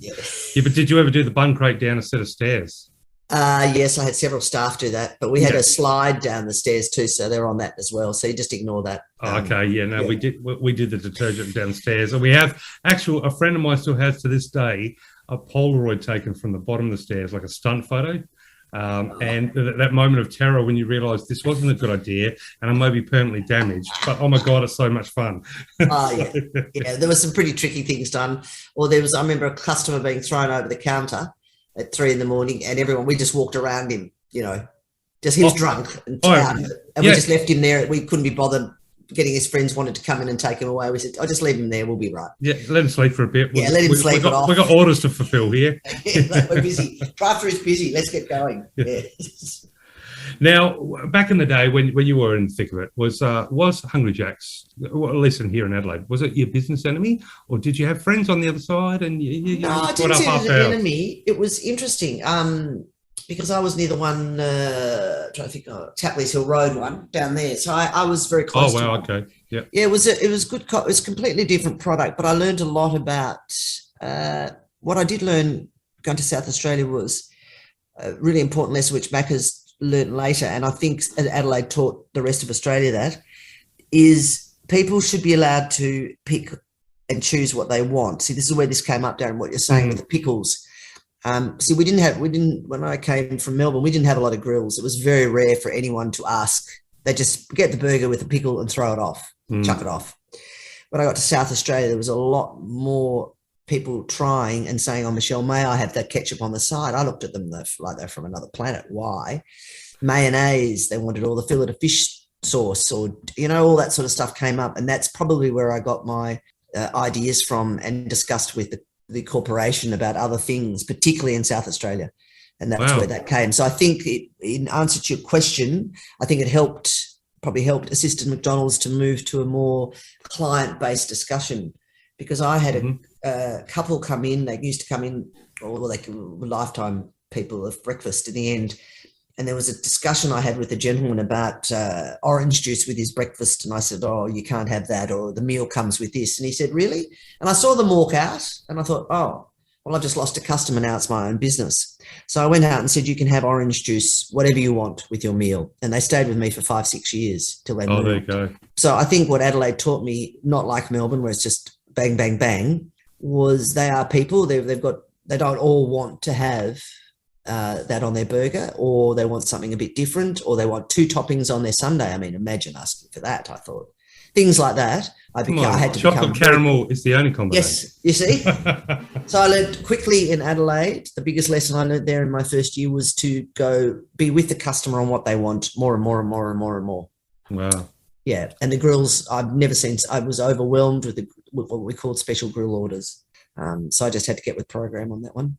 Well, I think for someone who is always willing to take on new ideas and explore what's working, what's not, I think, you know, I don't think I'm underestimating by saying I think Australia has to thank you for some of what we've got today when it comes to Macca's, because without someone like yourself at the helm, I mean, how many restaurants by the end of it had you operated in, owned, worked in? Yeah, 6 or 7, Darren, and then a few that I helped open throughout Victoria and South Australia.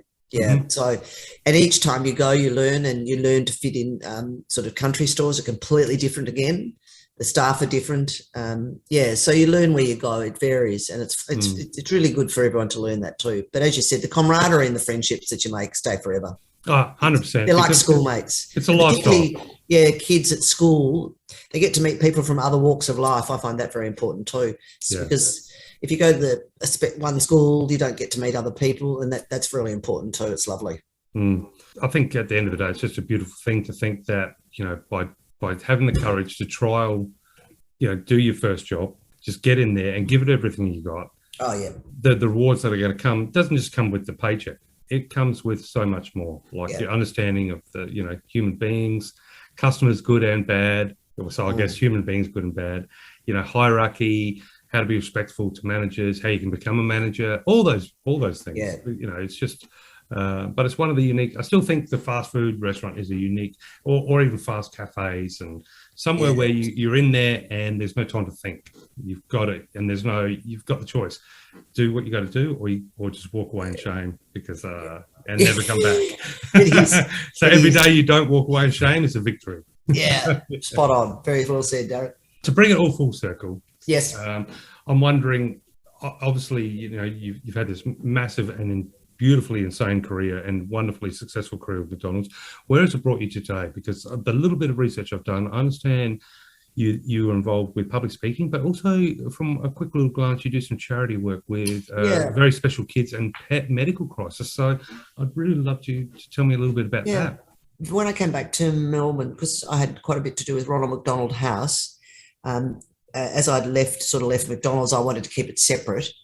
And I thought rather than go back to Ronald McDonald House in Victoria, I heard about Very Special Kids, which is a hospice for terminally ill children. And they're a beautiful institution. And I love working with them, volunteering with them, raising money. So that was very special. I started that straight away. And then over the time that I was studying at TAFE, I got involved with animals and catteries, minding cats and vets. And from that, I met Jen Hunt, who runs Pet Medical Crisis, which is to help pensioners, anyone on a pension. You know, they might need to spend $3,000 on their puppy, unfortunately. So we support and help that, and that's fantastic too. Wow. I enjoy the charity part because Ronald McDonald House still is very close to my heart. because that's another thing we did over there, Darren. There wasn't a house. We built that too. That used to be with the hospital. And it is a wonderful charity because McDonald's pay for all the running of the company. So if you donate $10, the whole $10 does actually go to the house. Right. And that's an important thing for people to know too, I think. Yeah, it is important. When you buy that Big Mac on Macappy Day, that all that money does go to the children. And that was very, very strong in South Australia, obviously with their regional areas. So I just wanted to continue working with children in those very difficult circumstances, particularly when you need your family around. So that's why I selected Very Special Kids as my charity, and it is near where I live. And we do the Pink Piggy trails every year. It's a lot of fun. It's good fun. And then Pet Medical Crisis, I do a lot of the driving of the animals. And I have to say, and I've said it to some of the lovely people I've driven, during COVID, it was a lot easier with just the pet, not the human. So that's my new slogan. Because you just get the pet in the car. The pet doesn't worry about where you're going, how you're driving. The pet just sits there. And so that's a wonderful charity too. But it's such a, I haven't heard of that charity before, but, instantly if it comes across as something so important, because we are so lucky here in Australia, that if we are in an emergency or we have health that requires immediate attention, we can go to an emergency department. We can go see our doctor. But if a pet who, for many of us, is an equal member of the family, is in trouble, there's pet insurance and stuff, but ultimately most of us are going to get caught out with a choice of thousands of dollars or an outcome that is just not going to be desired by anybody. So that is a really fascinating charity. And I think we should have petty care like Medicare. So there you go, Darren. That's my thinking, my new thoughts. We need care for all our animals to be like Medicare. Pay amount each year, all of us, and everyone's animals can get treated. I think if anyone's going to be able to get that up and running, even it's going to be yourself. Maybe that is you for 2022. Yeah, that could be my 2022 task. Get that sorted. Be lovely. I'll help you with that one. I have no idea how, but we'll get onto that one. Beautiful. One state and another. That'll be fantastic. Yeah, done deal. But and what about with your playwright stuff and with your plays? Yes. What's happening with that? I started to write some comedy last year, and then this year I've started to write. One on my bucket list is to do a stand-up comedy at the comedy festival here, and I'm still looking at doing that. So I will go and have lessons on that, and I will do a comedy show. But I would like to still write the great play. Wow. And your comedy very show. Tricky to write a good play. It's extraordinary, the work that goes into playwriting. Oof. Well, it's a whole different ballgame. I've written screenplays. Obviously, I've written novels and short stories. I haven't written a play. How did your screenplay go? It was good fun, but having a bit of experience in the film industry, I realised that it was the money it would take would be ridiculous. But it is a great experience because you're your own director. But whereas with a play, I think would be more interesting because you're aware of your limitations. Yeah, you've got to be good though. Gee, they're tricky. Very the dialogue's the part, isn't it? So you've got to be good at dialogue and place. Yeah. But I suspect if you were put on the spot, you'd be able to, let's not say impersonate, but at least accentuate the different conversational techniques of different customers and different demographics, which is what it's all about, isn't it, really? Is that having that melting pot of human beings coming together on a stage and in different circumstances. But all the characters. Yeah, absolutely. And have you got actors in mind? Have you got actor friends or? I've got some friends who do that, yes. But well, there you go. Get them. I want to do the milkshake song, so you have to get that in the show somewhere. Are you talking the Village People milkshake song? Yeah, see that one. Yeah. So I can think of lots of songs, but anyway, it'll be a musical, Darren. Well, yes, but if you can write a McDonald's musical, that'd be fantastic. But I think something tells me you've got plenty of stories there, and inspirations from life to draw onto. And when it comes to your stand-up comedy, is it thematic? Are you working on a theme, or are you I'm talking, for the punches? Yes, it's going to be about my mother, who passed away 2 years ago, but she was 91, lived a good life, and it's going to be called Everyone at Kooyong Said. So Kooyong Tennis Club, I'd say something to Mum, and she'd say, but everyone at Kooyong said they're doing this. So it's a bit of a comedy about the elderly with respect.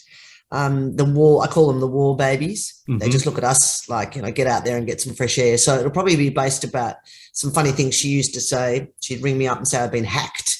And I say, what do you mean you've been hacked? Well, there's a bill from Ireland, and that'd be Trend Microsoft, Trend Micro Security. But she would have rung Westpac by then and they would have shut down her account. So those sort of funny things that they do, and you love them. But yeah, be based on the things my mother said, because they do mold you, I must say. And I do miss hearing her crazy thoughts, but it is a very interesting thing. So I'll probably do that, would be the theme. Well, if you can bring it together quick enough, obviously, and assuming at the time of recording we don't get into any more trouble with COVID, but who knows? But in theory, we've got the Fringe coming. Yep. And what better time than to it'd be lovely. Come on down, enjoy some of the sunshine, do some open mic, or even book a show, like book yourself a show. I'd love to. I've got to come to. I haven't been to Adelaide since 2019, guys, with all the lockdowns. I do miss it. I used to come a few times a year, but yeah, it's on the list soon, so I'm looking forward to that. Well, let me know when you're coming down to grace us with your comedy. I'll be there with a beer, and then we'll hit Moana Beach and grab a. Well, don't check out the Big Macs. Pizza. And then we'll get a pizza from the Deep Blue Cafe. We will. Beautiful. Michele Layet, thank you so much for putting a smile on my face. Thank you so much for being part of the Australian Book Lovers podcast, and I can't thank you enough for, I hope, inspiring a lot of people out there with all the different stories. Now, where can they find your book?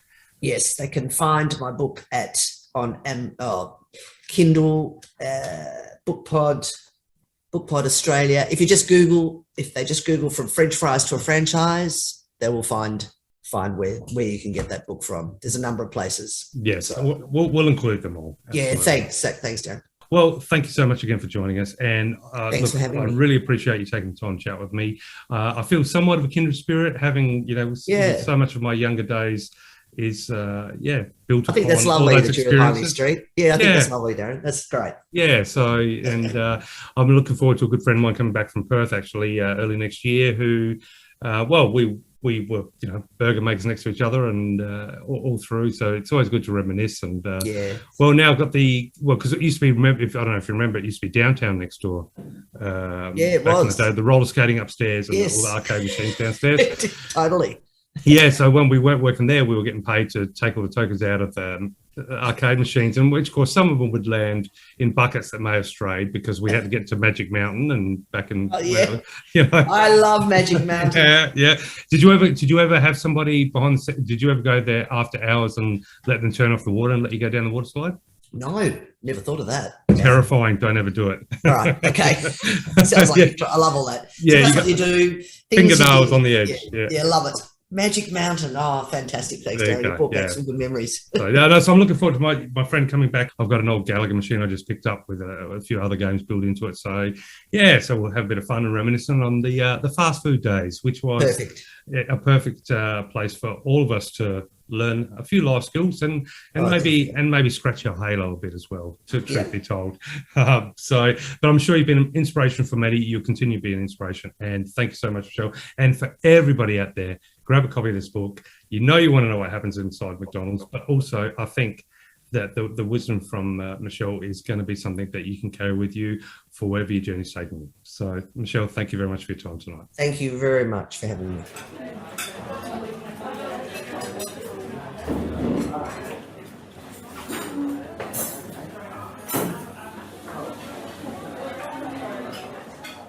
So thank you, Michele, for such an amazing and illuminating interview. And I love the sound of the place you've made for yourself in the world. What an incredibly strong and courageous and compassionate woman. Fantastic. Oh, look, I could have talked for hours, and I really hope we can have another chat soon. For me, it brought back a lot of memories, having a chat, and, just the fun and excitement that comes with all those new experiences. But not only that, what an inspiration as far as, to be able to not only make that journey, but then turn around and decide that, okay, it's she wants to release that journey into a literary form and rather, and take the study and learn how to do it. And now we've got this amazing non-fiction biography to enjoy. And of course, hopefully a play soon at some point. So, being that the playwright is also deep in her heart. So, so a whole other journey for Michele Layet already laying out in front of us. So, but it was a wonderful opportunity. And so, Michele, thank you very much. And I hope all of our listeners enjoyed a little bit of a peek behind the curtains of what it takes to run a McDonald's. Yes. Speaking of a peek behind the curtains. Yes. Do you have any quotes? Well, I do. I do indeed have some quotes. I just want to give us one more thought that's popped into my mind about please do. Characters. So I'm currently listening to Danuka Mackenzie's, she's an Australian writer, and her debut crime fiction novel, The Torrent, won the Banjo Prize in 2020 and got published earlier this year. And it's interesting how the main protagonist is a police sergeant, a woman. She's pregnant with her second child. But I love the way Danuka has been able to just make the character so relatable. And, for me, I guess it's the sensations and the knowing that she's describing the things, for example, that I've experienced, as a mother and been pregnant and those kind of things. So what works for me is the sense of, yes, I've been there. Yes, I understand that person. Oh, that person's a little bit different thinking to me, but it is so relatable. So for you, what makes a character really relatable? Yeah, that's a really good question. I guess for me, a character, when I'm reading, falls into two categories. One that is completely unique, so that it's the only way I could have come across that particular character is via the book, if that makes sense. So, and that can extend to, creatures or vampires or whatever. The person itself could be so unique that it's just not someone you're going to meet in real life. Yeah. So there's definitely that, which is super fun. So kind of star power or celebrity, I guess, in your mind, even if celebrity is not what they're after, but they're distant from you. Yeah, in the sense of, for example, I remember there was a character in one of Clive Barker's books, and he'd walk around with a jacket and open his jacket, and there'd be, I think, the universe inside the jacket, and he'd try and tempt. And something, it was just, there was and it was an unsettling aspect because some authors have the unique ability to create a character that you can relate to in the sense of, you could absorb it and picture it and imagine it, but it's unsettling because there's nothing there you can grasp onto of any familiarity or anything that's familiar. So I love that style, but also I love characters that, and to draw it right back to our chat about, first time when you step into the world of characters, and that is that have some sort of, it only has to have one sliver of that archetype. Say, for example, if someone's talking about, I don't know, a thug in a book, then if there's more than a good chance that if they're basing their thug on someone in real life or a collection of characters in real life, then one aspect is something that I'll recognise in those thugs that I've seen that help form those archetypes. Hence, for example, the first time I saw, thugs in real life, working. But then it makes that very relatable. And I think that's fantastic as well. So it's I think you've got two options really. You can have something that's relatable in the sense that taps into your archetypes and taps into your own experience, then can create something from scratch that challenges you and can sometimes, me reading horror, make you a little bit unsettled because they don't have anything you can sort of point and go, I recognise that, or I'm familiar with that sort of personality trait. So, and that I think makes it even more interesting when you bring that into an antagonist because you have to try and work them out. And so it's and not motivation is, of course, so incredibly important for your characters. So yes, characters, the real world is full of them without a doubt. Well, that's it. And anyone in retail will say, oh yeah. Definitely. All right, let's go on to quotes. And I got a little bit sidetracked with my quotes, but I have got two good ones for you. So what motivation did you use for these ones? I thought about firsts. Okay. I thought, what is it about first and I was the logic kind of where, first experiences, first job, first love, first failure, first rejection, first child, pregnancy, death, experience, all those kind of things. And then something that I absolutely believe is that every decision and experience that you have has brought you to this very point. You were absolutely meant to be here because of everything that's happened to you. So then I was reminded of one of my favourite quotes from Judy Garland. And, you know, Judy Garland, for any young whippersnappers like yourself, was an American actress. You would know Judy Garland, though, surely. Judy Garland and the Wizard of Oz, isn't it? That's her, indeed. That is her.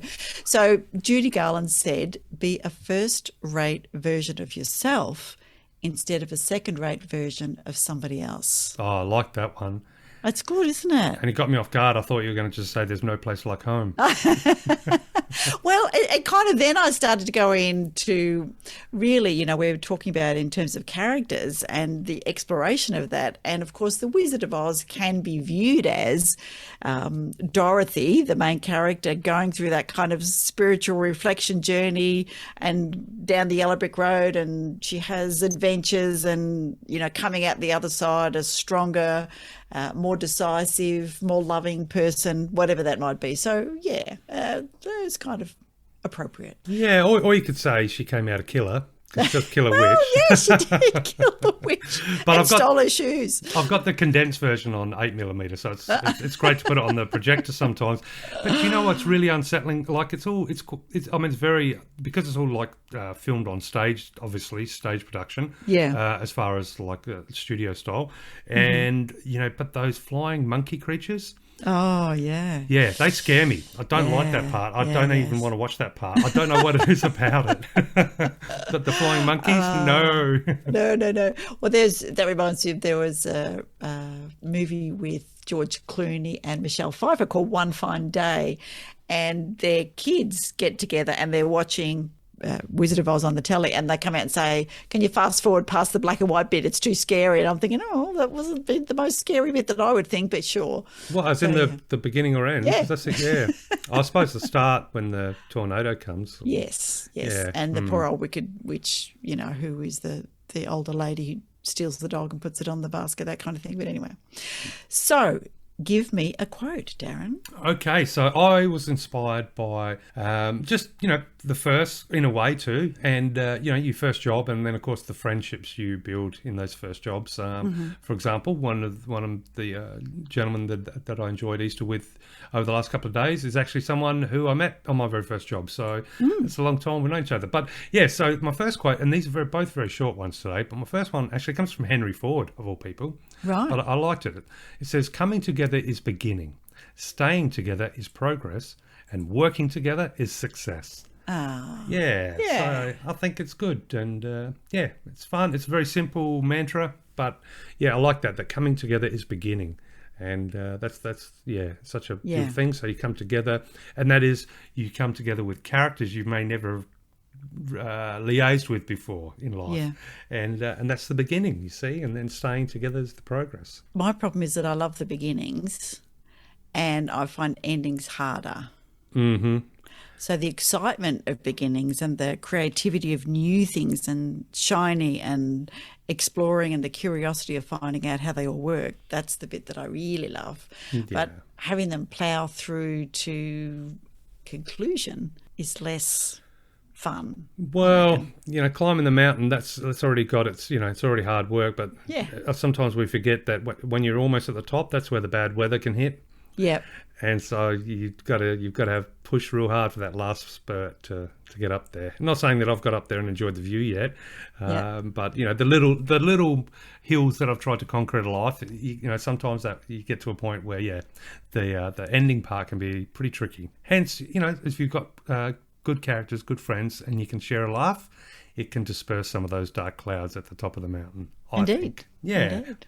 And what is your second quote? So my second one is from Ray Bradbury, one of sci-fi, certainly speculative fiction's most celebrated American writers.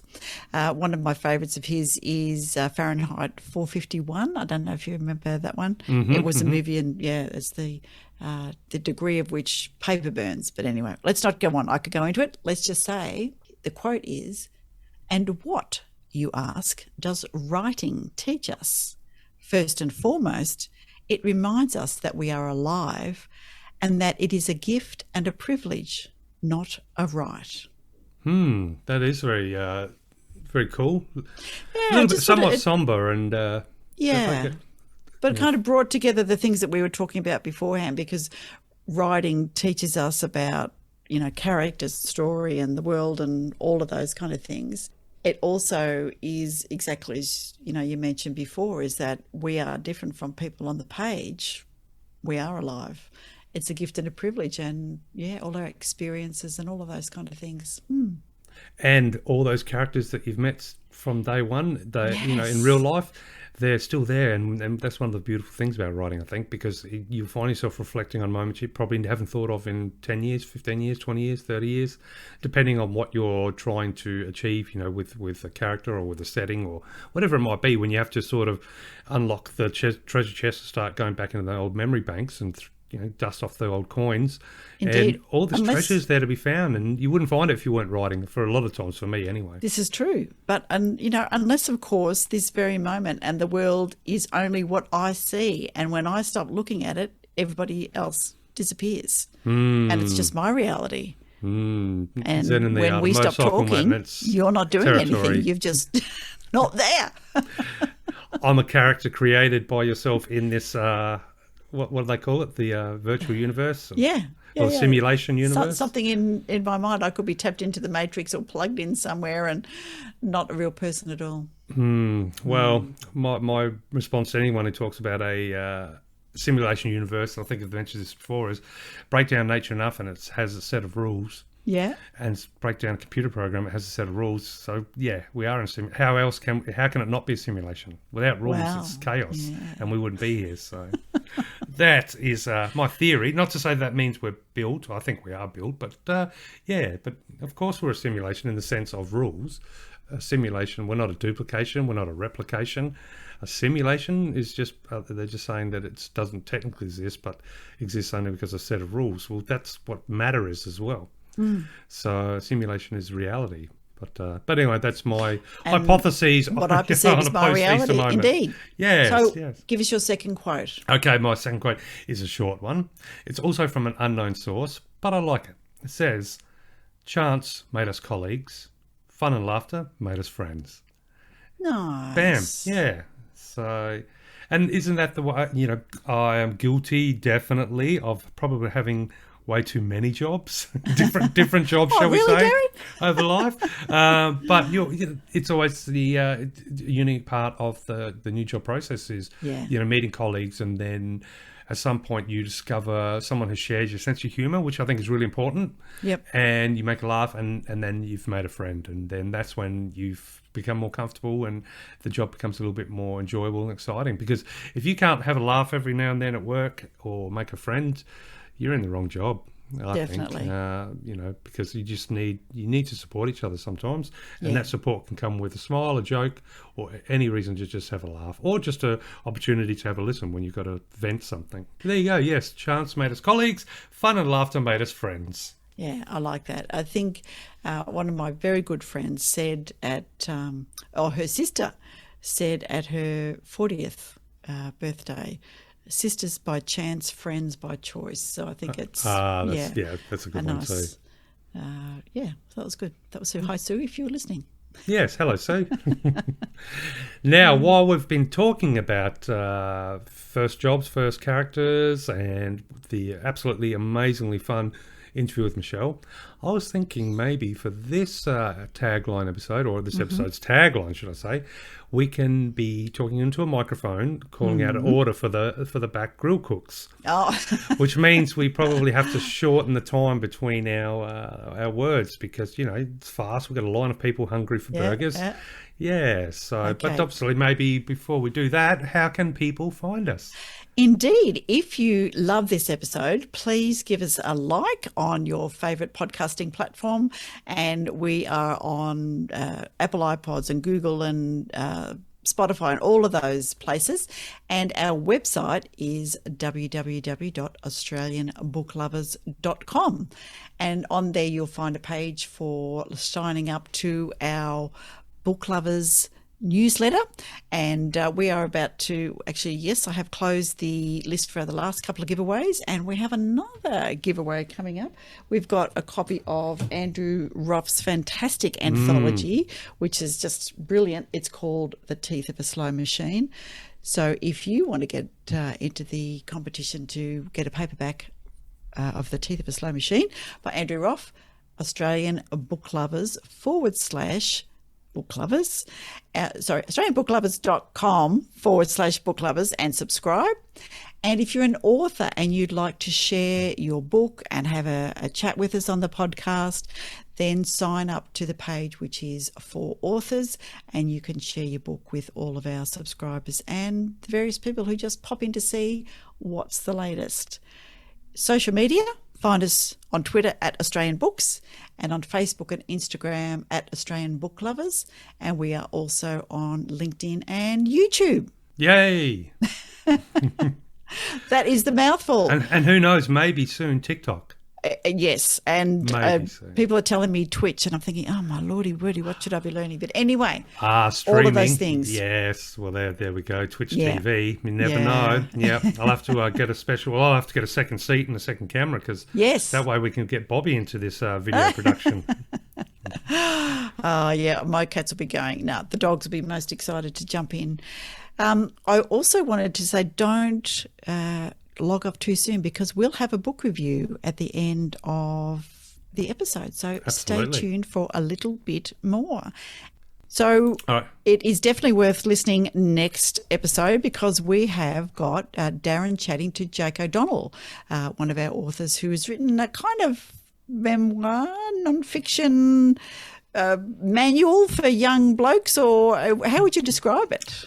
I would describe it as a serious yet funny yarn made up of interesting, shall we say, interesting aspects of one person's journey as they're growing up. And, well, you talked about first mistakes. Well, these were all the first kind of mistakes that this gentleman made, and what it taught him, and what the lessons he thinks he would like, or the lessons he feels he would like to pass on to other boys, making that journey to men. But we'll talk a whole lot more. But Jake is he's a ball of fun. Yep. He is, the book is comedy as well as, with aspects of seriousness. It may even be turning into a podcast. He is a bit of an actor, he's a bit of a comedian. He's all sorts. So it is really cool and really fun, fun story of his life, or some of the aspects of his life, but really fun chatting with him too. So yes, that'll be, the book is called Walk Like a Maniac, and the story of everyone who became a man in the 21st century. So there we go. Definitely something to look forward to. Show. Yeah, absolutely. But in the meantime, are you ready? Special order. Read more Aussie books. Cool. I don't know how that's going to turn out, but probably as chaotic as I remember it to be on the microphone. I don't think I added pickles flying and value to that one, but anyway. We'll make it work. But to everybody who's joined us for episode 52, thank you so much. Really hope to have you there for episode 53. And in the meantime, take care. Bye for now.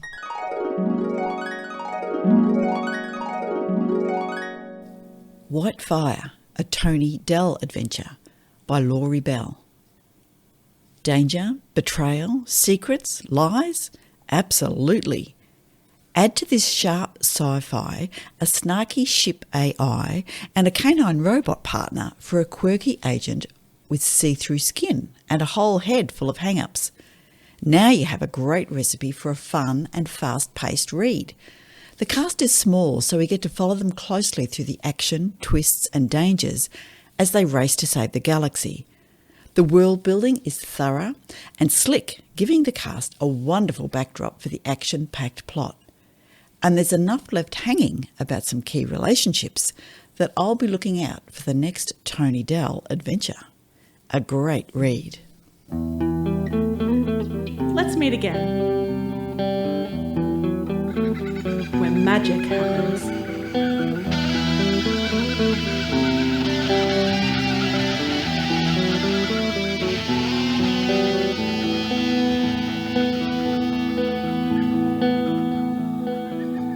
Australian Book Lovers acknowledges First Nations peoples and recognises their continuous connection to country, community, and to culture. We pay our respects to elders past, present, and emerging, and honour the sharing of traditional stories passed down through generations. We're committed to a safe and inclusive welcome for authors and readers of all cultures and backgrounds, including people of LGBTQIA+ communities and their families.